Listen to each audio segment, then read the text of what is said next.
As time went on, I became increasingly familiar with its multi-layered perceptual nuances, yet one aspect was a bit unnerving.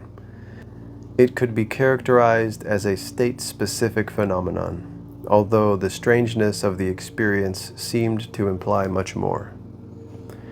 As I've mentioned, it was a regular feature of my excursions to encounter very ordinary appearing people. These people would be the players in varied vignettes and on occasion would interact directly with me through speech, action, and so forth. Although this was quite a startling development, it always felt as if there was some type of distance between us. The vignettes were almost dreamlike at times, although the vividness as well as the continuity of awareness radically differentiated the two states. What began to happen over a period of months was that the tenor of my encounters began to achieve an immediacy, a reality that was genuinely startling. I would relive this almost comical scenario every time I would smoke. I would try to prepare myself mentally, aware that I would soon be in the presence of the others. This, of course, was easy enough in the safety of my ordinary world. This was nothing new. I was used to this. Then I would smoke. All of a sudden, the reality of the other world and its inhabitants would wash over me like an icy wave. It would become disturbingly apparent that this realm of experience is the real one. This world is the real world, not the contrived world of personality, ideas, and thought that insulates us from the infinite, that coddles us into clinging desperately to the known. What was beginning to happen was an almost syntactical transformation of the others from the third person to the second person. Shortly after smoking, as the foundation of my world was beginning to crumble, I would be taken. There's almost no other way to characterize it. I felt as if I were being literally whisked away to something indescribable. My guides were also becoming more present than ever before. These events were becoming more and more intensely personal on a level that several months before, I myself would have equated with madness. I found that although I knew what to expect, there was really no way to prepare myself for these encounters. The alien nature of this realm precluded this, as well as the fact that I myself would, in effect, change during these events. The part of myself that attempted to prepare would evaporate as thought and memory would cease. The intense reality of these engagements would consistently take me by surprise. To our normal way of thinking, to be taken would imply some sense of physical displacement. But in this case, it seems that one is taken more to a state of being, or more precisely, to a state of contact. At times, the visions that would present themselves would be of a more vague nature, yet the palpable sense of being taken would be undeniably intense. It seemed as though this sense of contact was, in itself, the transformative element.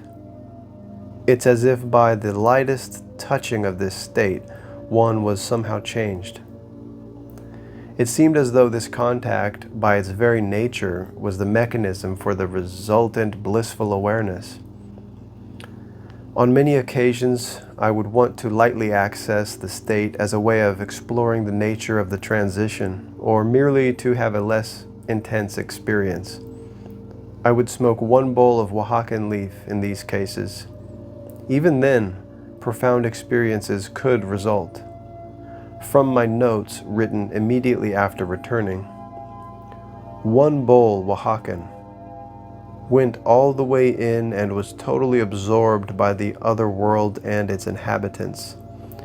Sitting here now, I'm still amazed at the totality of my departure on one bowl.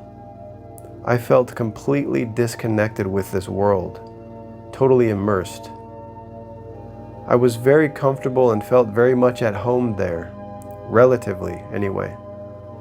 There was a group of young men engendering feelings of some sort of familial brotherhood. One of the brothers jokingly asked something to the effect of, "What am I supposed to do with him?" Meaning me, since I wasn't dead? This was a rhetorical question, and there seemed to be a good-natured feel to this. There were other people around as well, but they were more of the nature of peripheral presences. I had the definite feeling that this realm is above and beyond death, a feeling that the awareness that's characterized by this state doesn't die, not unlike a Swedenborgian state. I also felt in the initial phase that the cartoon characters of my first experiences are the people there, talking to us on some level of primitive emotional communication. That mode of communication is just unknown to us, a foreign emotional language. There seemed to be quite a bit of talking this time. Again, the language appears to be some sort of native tongue, but alien to our ordinary state. On more than one occasion, I've gotten the impression that the language there is experientially more rapid than ours. It seems also to be a more interior, again a Swedenborgian term, language.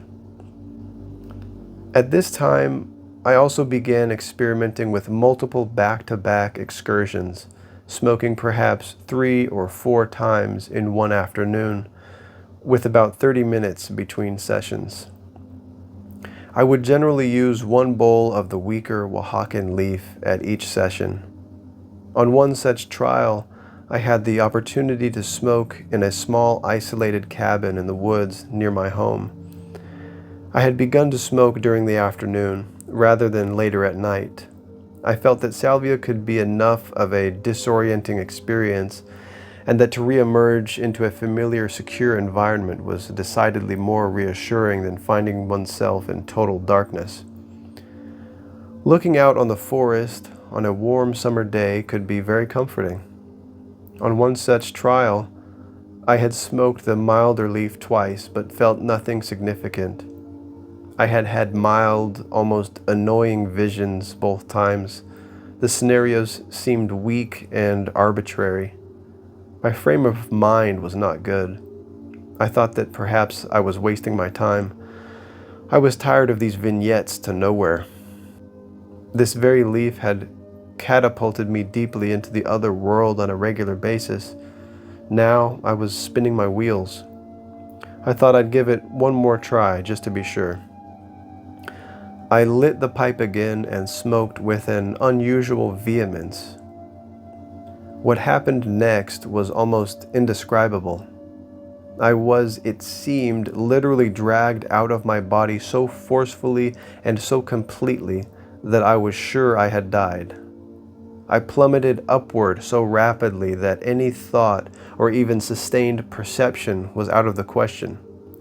I was dying, no doubt.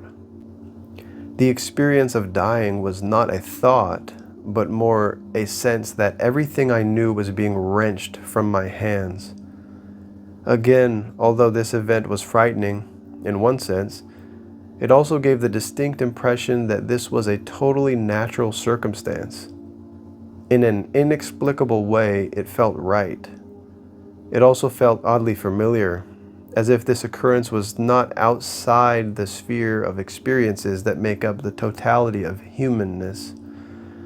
I mean to infer nothing here, but to fail to note these perceptual impressions would render an incomplete, if not inaccurate, assessment of my experience.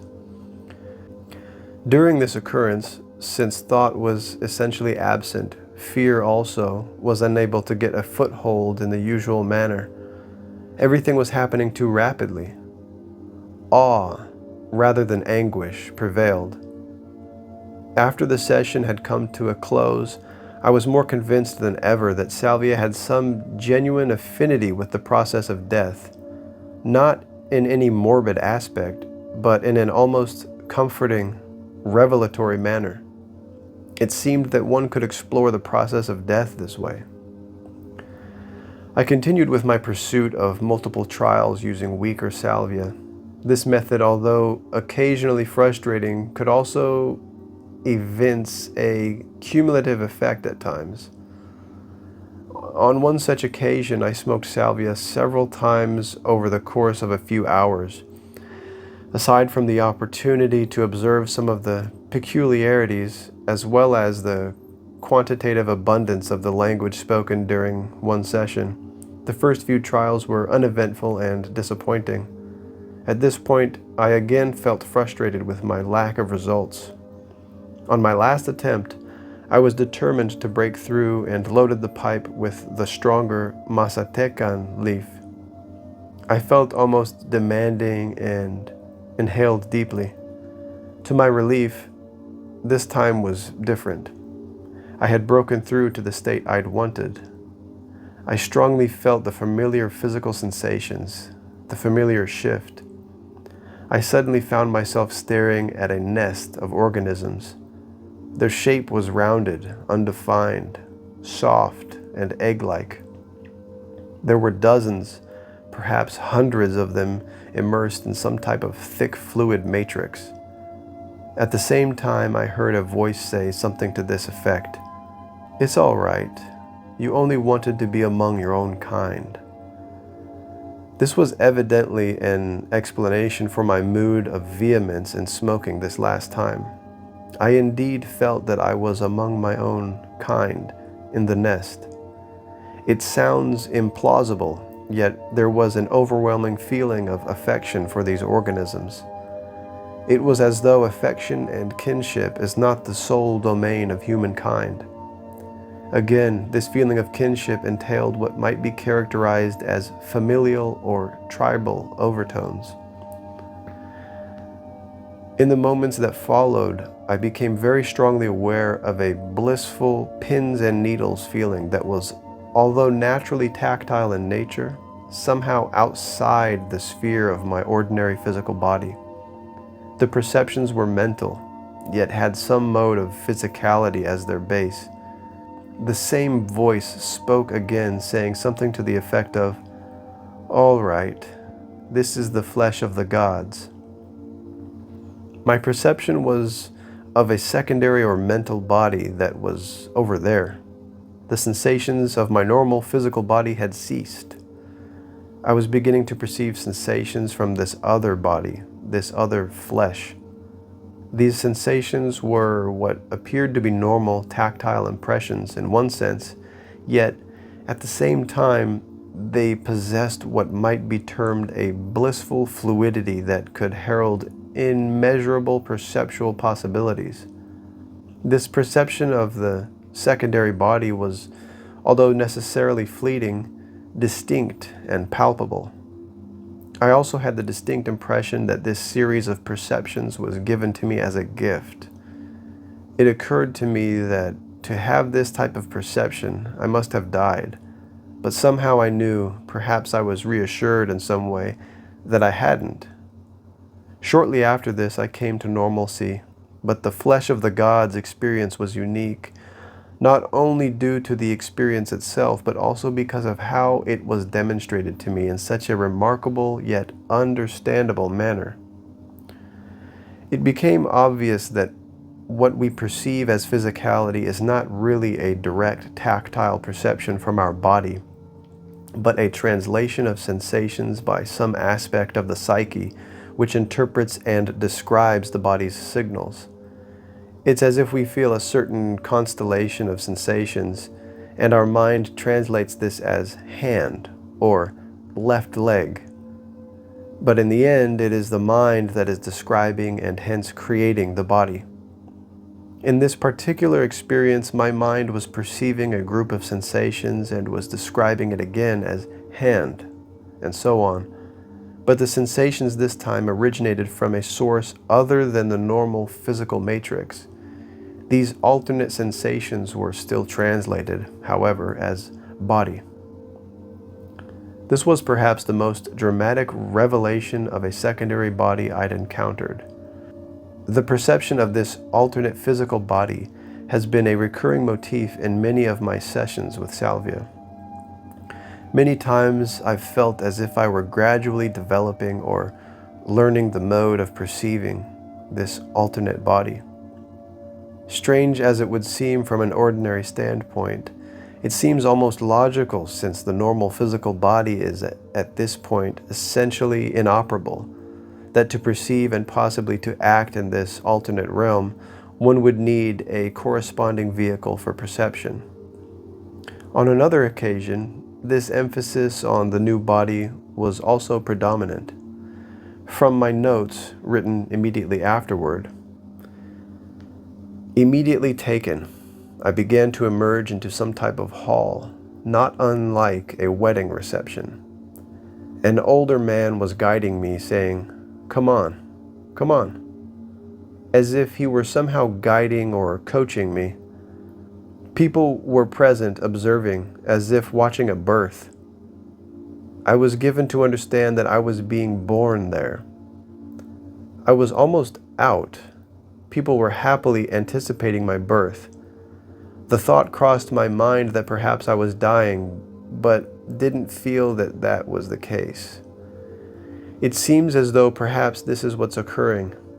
I'm slowly being born over there, and almost made it through this time. I'm afraid that I was still a bit hesitant to burst through completely, since there's always anxiety about returning. The place and the people are less alien now, and their presence is always anticipated with something approaching longing. At one point while I was being born, I asked something about language to the effect of, "How can I be here and not know the language?" No one answered me, but I felt that they knew it wouldn't be a problem. Again, this time I felt I was going in very deeply and only hanging on by a thread here. I also felt that I had total trust in my new situation. The recurring themes of language and tactile perceptions could occasionally take remarkable turns. In one such session, the possibilities of perceptual transformation seemed to know no limits. It seemed that humanness itself was, in the end, essentially also a habitual interpretation. Again, my notes immediately following the event might convey better the sense of immediacy with more accuracy. Made some sort of breakthrough tonight. Very strong effect. They were aware that I was making a bridge to their world. They had some sort of word or phrase for what I was doing, which connoted somehow trying to explain something here or maintain some sense of lucidity. Very many thought states. Would have been afraid I'd forget how to get back. Could not have found my old body and mind on my own. Matter of some sort of faith. I might have been analyzing the language to some extent. I was led upward, apparently by a woman, into an upper room or state of language. She was showing me the secret of their language, which entailed physiological or somatic tactile elements rather than verbal formulations. I found myself emerging into some sort of viscous cocoon or hive-like structure, peopled by insects or some sort of insect-type beings, of which I was one. We were not unlike mantises or grasshoppers. We had some type of long, thin insect legs, which we were pressing against the surrounding viscous substance that seemed sticky or stringy. This was how they were able to communicate, on an insect level.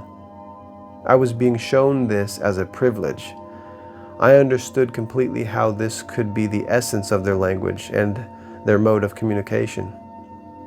The other insect beings I sensed somehow to be female and young. The woman, she was almost like the den mother of the young insects in the cocoon, who escorted me there was not particularly friendly. My recollection is that she had a human form, but this is very vague. It seemed more of an annoyance that she had to show me this scene. I didn't sense any malevolence on her part, however. The insect forms cleared up some strange images I'd encountered before, bat-like beings crawling on bony wings, and stick-like people that I would encounter toward the end of a session. This made all those images clear, as if they were a prefigurement of that mode of communication. This particular mode of communication, as well as the physical form of my own body and those of my companions, has not been repeated, although I'm sure that this area of perception will, in the future, be revisited. To speculate on various aspects of this incident, which was amongst the strangest of my encounters, would be pointless. The foreign nature of these events seems to demand experiential rather than discursive exploration. Many more excursions tended to be somehow connected with the process or concept of death and an apparent realm of the dead. The focus of a great number of experiences was an exploration of some aspect of this journey. Often there would be others present, perhaps in a peripheral context, who I was given to understand were the newly dead. As strange or improbable as this might sound, it was repeated so often and in so many ways that I was constrained to regard this as an emotional certainty during the course of the trance. One such occasion was very explicit and succinct. Smoked 1 bowl 5x, E present. I felt very secure going in, with no fear. Went through the usual multiple realms, finally surfacing. It was as if I were some type of organic protuberance on a membrane. The membrane seemed fleshy, like the inside of the mouth. They came to me as if they were needed in some way. They seemed to approach me by somehow sensing my sudden appearance, not unlike bees sensing a flower and approaching. This was the image that was offered. They led me to understand that they had some sort of function with the dead, as if they were escorting them. It was as though they were on the lookout for the newly dead, as from drowning and so forth, and would, on some organic level, sense them through scent.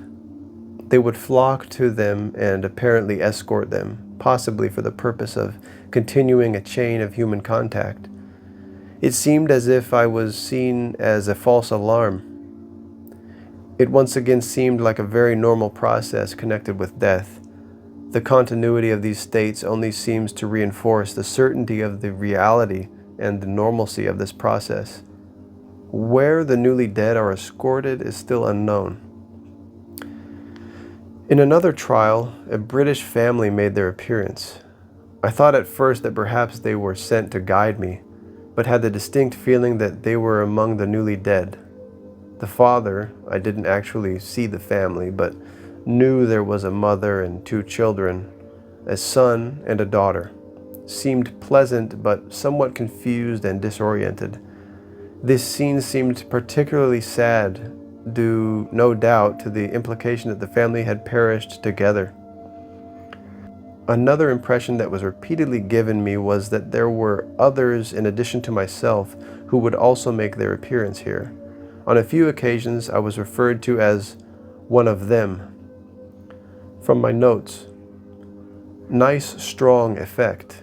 It seemed as though I went through some sort of membrane, not unlike coming into a clearing after wading through tall grass. I was immediately met by presences, 2 young boys who could have been twins, about 10 or 11 years old, with short black hair. They began to announce to someone, their mother, that one of them was here, as if someone had just appeared in their midst. This seemed as if it were not a particularly rare occurrence. I had the distinct impression from their voice, perhaps an accent, that they were Mexican. When they announced my presence, they described me as one of them, implying those who are willing to die to be here. At the time, I understood it to mean that dying through hallucinogenic states was a way of entering their world. It also implied that normal death would be the usual mode for such entry. This particular event serves as a good example of the type of communication that is prevalent in this state. Although there were only a few words spoken, each of these words, or perhaps more precisely, the content engendered by the phrase, contained a wealth of images and meanings as they were comprehensible. Again, the mode of this type of communication seems similar, if not identical, to that which is so recognizable in dreams. This recurrence of words and phrases, so laden with emotional and psychological meaning, combined with the ravenous awareness engendered by Salvia, leads to a singularly rich assimilation of conceptual images that is both distinct and instantaneous. This perception that I was not alone in visiting this realm was reinforced several times. From my notes, one bowl, Oaxacan. Had been a while since I'd smoked. I was able to analyze early perceptions. There seemed to be nodes in my visual field in a symmetrical pattern, with maybe 5 or 6 points of focus. The visual field flowed, opened from them, and wrapped around them, as if they were centers of gravity. The field encircled the whole configuration, and I was there. As usual, there were people there acknowledging my arrival. There seemed to be some sort of noting that I was different from them, not in a pejorative sense, but mentioned in passing, as if to say, "Here's a guy from there," or "Here's a guy that comes that way." Some sign was made, putting hands toward the face or fingers to lips in some fashion to signify this. Nothing important in this, just noted it. On another occasion, I was given the impression that there is a mutual link between both worlds that seemed to hint at some form of interdependence. One bull. Young boy, perhaps 8 or 9, and his little sister answered the door. The boy said something to the effect of, "They needed one anyway," meaning his family needed a witness, or contact, or recorder from this world, as if they also need contact here and need someone as a conduit. The feeling, maybe third time I'm getting this, is that I'm also useful somehow to them. There are a certain number of perceptions, such as those mentioned above, that make their appearance so often during the course of repeated sessions as to give the impression that they are intrinsic to the state. During many trials, after first entering the trance, I've witnessed a succession of innumerable scenarios detailing various events and vignettes with an eerily comforting demeanor. These visions portray remarkably ordinary occurrences that have a profound yet disturbing sense of familiarity. Scenes of people engaged in commonplace pursuits seem to predominate. This process seems to occur shortly after entering the deeper trance state. There inevitably comes a point upon entering the rush of visions that one can't decide if the scenes being witnessed are those that would occur in the normal range of events with which we are familiar, or if these are actually quite alien occurrences, suddenly comprehensible due to the exhaustive alteration of awareness. Ironically, there is no benchmark against which one can compare these scenes. There is no longer any valid measure of experience. It seems impossible to retrieve one of these visions and bring it back for examination. The seemingly ordinary nature of these scenes is by no means a guarantee of their genesis from our world.